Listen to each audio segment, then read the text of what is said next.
Okey, Assalamualaikum dan salam sejahtera semua tuan-tuan. Hari ni kita mengair hari ni. Hari ni kita mengair ke Pulau Sayak ni. Kita sedang nak pergi Tanjung Puteri insya-Allah.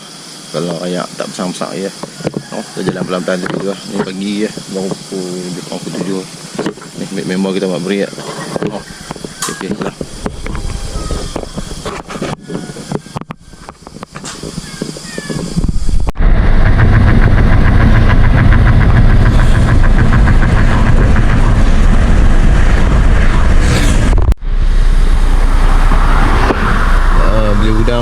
Udang itu dia, umpan udang hidup.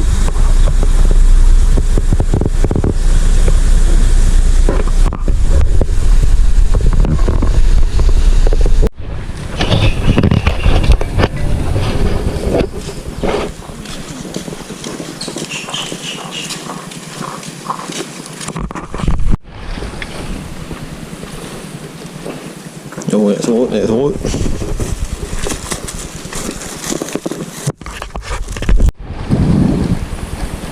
Okey, kita sampai lah. Setelah berjalan jauh juga ni, mau 2 kilo dah. Wah. Ni kita mengeruk pergi bawah. Okey. Angkat Asad. Tarik pelampung tu ke bawah ni. Pelampung hok turun bawah ni. Dalam ni kan sangkut ni.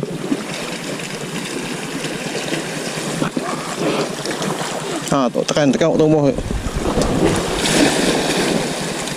Tolak bawah sikit lagi, bawah lagi.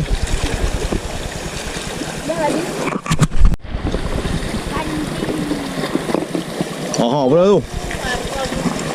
Dah gelama.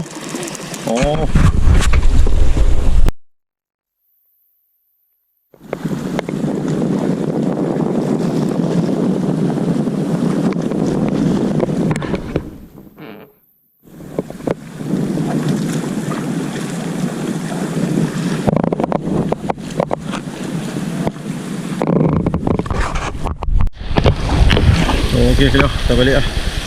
Tak buka kereta lah. Ni lah gelama. Ni lah gelama dengan 2 ekor. Dah 3 ekor semua lah. Itulah kita. Air alas tak besar lah. Balik dulu lah. Okey. Jumpa lagi video selanjutnya.